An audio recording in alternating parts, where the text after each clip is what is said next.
Sabe aquela história de que pombo é rato de asa? Que eles só servem para sujar estátuas de praças e incomodar a vizinhança com seus barulhos? Pois é, a gente cresce escutando essa ideia de que os pombos são pragas urbanas, mas a real é que na China, esses bichinhos vão muito além da mera imagem de penosos de rua. Que o diga Totikurban, um criador de pombos do deserto de Shashi. Por décadas ele criava poucas aves no quintal, mas recentemente embarcou num projeto maior em cooperação com uma nova base de criação. Com essa mudança, sua renda anual saltou de cerca de 5.000 para 12.000 yuans, mais que o dobro, graças aos pombos. Histórias como a dele se repetem. Comunidades rurais antes pobres agora encontram nos pombos uma fonte de sustento estável. Mas como assim? Como um bicho que muita gente considera sujinho se transformou em símbolo de oportunidade econômica, prêmio de corrida que vale até $1 milhão e, pasmem, até suspeito de espionagem. É isso que eu vou te contar em mais um vídeo inacreditável. No meio de tantas superproduções da China, que vão desde arranha-céus, ferrovias que desafiam a lógica e cidades inteiras saindo do chão, tem um fenômeno que mais parece coisa de roteiro alternativo. Aldeões saindo da pobreza, criando pombos. Isso mesmo, pombos. E não é meia dúzia não, estamos falando de uma produção absurda, algo em torno de 680 milhões de pombos por ano. Isso representa nada menos que 80% de toda a produção mundial, ou seja, tem pombo que não acaba mais. Mas o que levou tanta gente a apostar nessas aves? Simples, mercado e oportunidade. Em regiões rurais onde a grana sempre foi curta e as chances de uma vida melhor pareciam distantes, o pombo virou o passaporte para um novo cenário. A carne dessas aves, chamada de squab, não só é macia e saborosa, mas também virou uma iguaria valorizada em muitas partes da China. Em alguns cantões, por exemplo, é um prato fino, tido como nutritivo e feito para quem busca uma alimentação saudável. Baixo colesterol, proteína lá no alto e ainda tem quem diga que é um verdadeiro elixir alimentar. Até os ovos do pombo entraram na jogada, ganhando espaço tanto na culinária quanto na medicina tradicional. O mais curioso? Criar pombos é barato e eficiente. Eles não precisam de muito espaço, comem pouco e se multiplicam numa velocidade impressionante. Para uma família com um quintal modesto e poucos recursos, um casal dessas aves pode ser o começo de um plantel lucrativo. Em questões de meses, de 2 passam a ser dezenas, sem a necessidade de grandes investimentos. Parece bom demais para ser verdade? Pois é exatamente essa facilidade de criação que fez do pombo uma peça-chave no desenvolvimento rural chinês. De praga urbana a fonte de renda para milhões de pessoas, os pombos provaram que, quando se trata de inovação, a resposta pode estar literalmente voando por aí.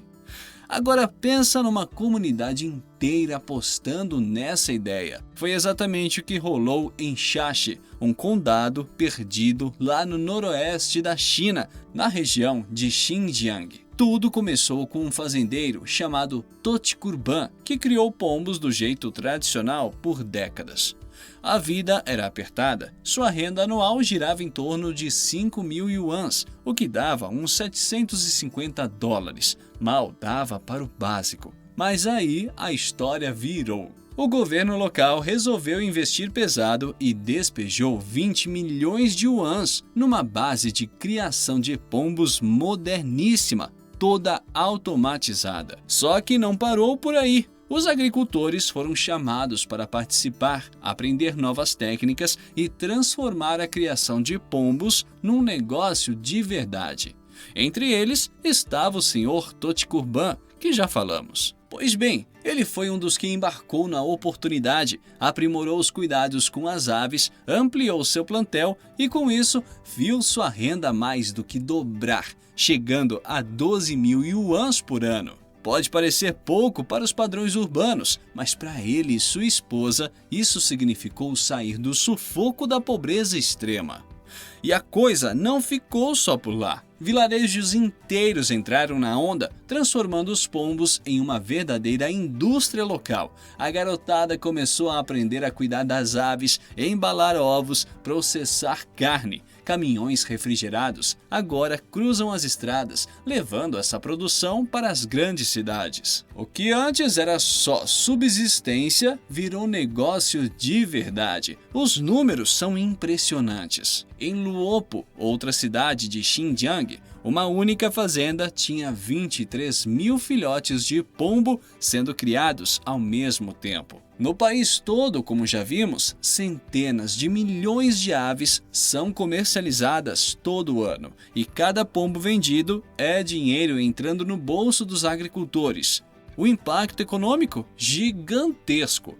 Não à toa, o governo chinês abraçou de vez essa alternativa como uma estratégia oficial para reduzir a pobreza rural. O motivo é simples: criar pombos é rápido. Em poucos meses já tem um lote novo pronto para venda. E altamente sustentável. Eles consomem menos água e ração do que outros animais, o que faz dessa prática algo perfeito para regiões áridas ou pequenas propriedades. E tem mais, essa nova atividade está ajudando a segurar as pessoas no campo, com a certeza de que dá para ganhar dinheiro sem precisar sair de casa. Muita gente tem preferido investir no próprio vilarejo, ao invés de tentar a sorte nas metrópoles.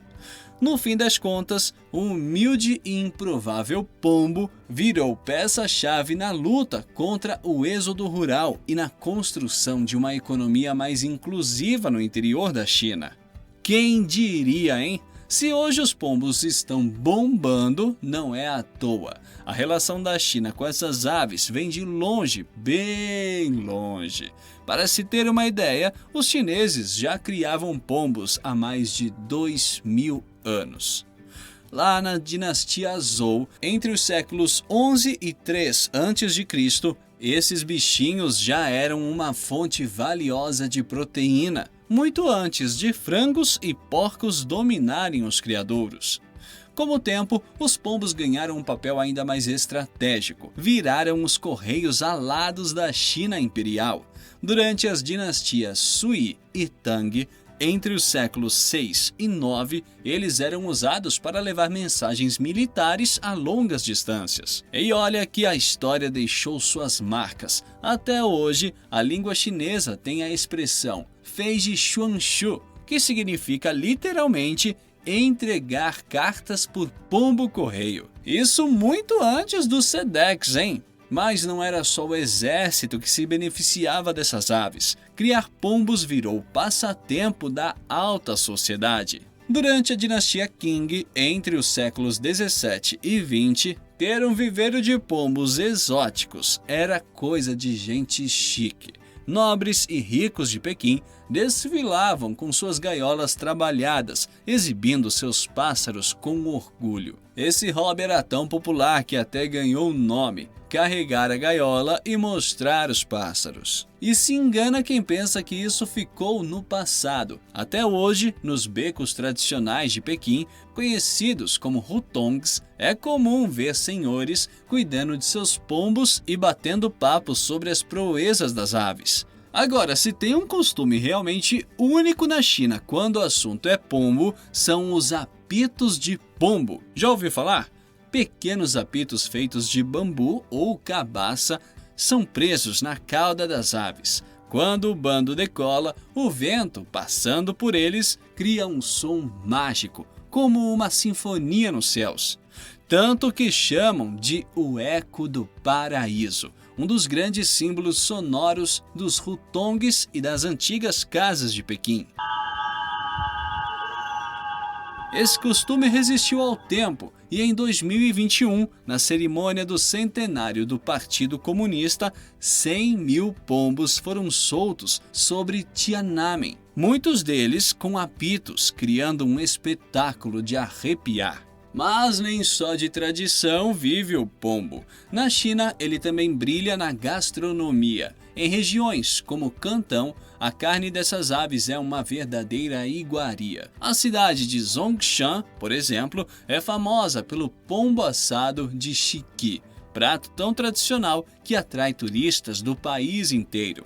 E se você acha que isso é exagero, segura essa! Em 2024, a cidade quebrou o recorde mundial do Guinness, exibindo nada menos que 500 pratos diferentes de carne de pombo numa única competição culinária. Fritura, ensopado, grelhado, tinha de tudo. O sucesso é tanto que a abertura de uma nova ponte ligando cidades próximas, os restaurantes de Zhongshan criaram um Índice do Pombo, um boletim diário que informa quantos pratos de pombo estão disponíveis para os visitantes famintos. Sim, o negócio é levado a sério.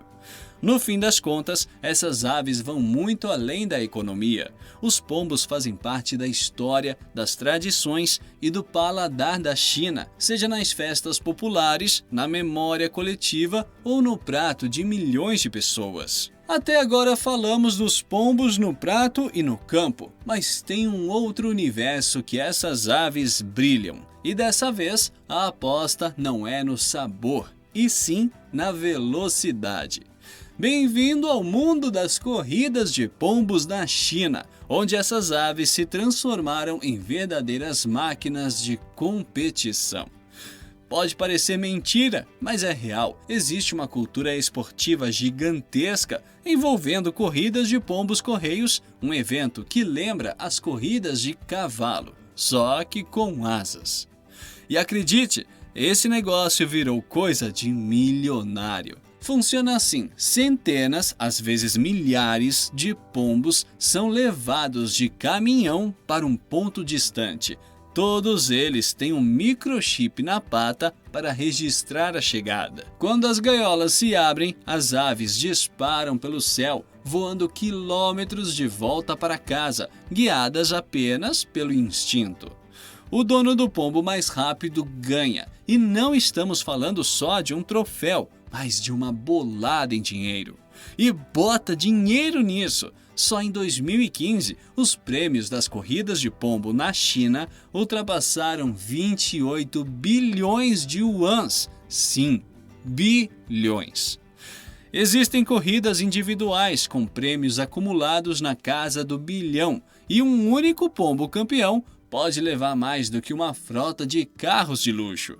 Para os criadores, ter um pombo vencedor é como ganhar na loteria, já que as aves premiadas se tornam estrelas e são disputadas em leilões milionários. Os números assustam. Em 2018, um pombo campeão foi arrematado num leilão de Pequim por 22 milhões de yuans, o que dá quase 3 milhões de dólares. E não foi caso isolado. Em novembro de 2020, uma fêmea belga chamada New King bateu o recorde mundial ao ser vendida por 1.900.000 dólares. O comprador? Um magnata chinês anônimo que entrou em uma disputa acirrada com outro bilionário para levar a ave. Detalhe, esse mesmo milionário já tinha pago 1.400.000 dólares no ano anterior por outro pombo famoso chamado Armando. Mas ele não desembolsou essa bolada à toa. Na verdade, ele tinha um plano que consistia em cruzar os dois e criar uma linhagem de super pombos. É praticamente o casal real do mundo das corridas de pombo. Diante de tanto dinheiro, tem gente dizendo que os pombos viraram os novos cavalos de corrida. Milionários que antes colecionavam relógios suíços e Ferraris, agora constroem pombais high-tech, contratam treinadores especializados e alimentam suas aves com rações importadas. O hobby virou um mercado feroz. e até criadores da Europa começaram a vender seus melhores pombos para os chineses, de olho nesse filão milionário. Em 2013, por exemplo, um empresário chinês comprou um pombo chamado Bolt, batizado em homenagem ao velocista Usain Bolt, por $400 mil. No mesmo ano, um lote de 530 pombos belgas foi vendido por quase $6 milhões, com 9 dos 10 mais caros indo parar na China e Taiwan. E por falar em cruzar fronteiras, você já ouviu falar em pombo espião? Pois é, o mundo dos pombos também há muitas histórias curiosas e, por vezes, polêmicas. Imagine um pombo sendo preso por espionagem. Parece piada, mas aconteceu de verdade. Em 2023, autoridades indianas capturaram um pombo próximo ao porto de Mumbai, suspeitando que as marcas em suas asas em caracteres chineses seriam códigos secretos para espionagem. O pobrezinho ficou 8 meses detido enquanto investigavam o caso. No fim, descobriu-se que não passava de um pombo-correio de corrida vindo de Taiwan, que se perdeu durante uma competição e foi parar em solo indiano. Depois das apurações, as acusações de espião caíram por terra e o pombo foi libertado, virando manchete internacional e arrancando risos e suspiros de alívio. Mas nem tudo são flores ou histórias curiosas e divertidas. Onde há dinheiro, há também polêmicas. Já surgiram escândalos de doping em pombos, roubos de aves valiosas e até esquemas de fraude. Teve casos de apostadores que contrabandeavam pombos de trem para encurtar a viagem, enganando os concorrentes. Outro episódio que chama a atenção é o dos chamados piratas dos pombos. Em meio a corridas de alta competição, há casos de pombos sendo sequestrados, capturados com redes e vendidos clandestinamente. Os responsáveis muitas vezes exigem um resgate dos donos originais ou até mesmo os utilizam para fraudar resultados em competições. Mesmo com essas reviravoltas, o fascínio pelos pombos só cresce. A nação que um dia usou os pombos para entregar mensagens, agora os usa para entregar sonhos de riqueza e prestígio. Então é isso! Curtiu essa aventura pelos bastidores do universo dos pombos chineses? Deixe seu comentário, compartilhe com quem ama ou odeia pombos e, claro, já segue nosso canal para mais histórias inacreditáveis.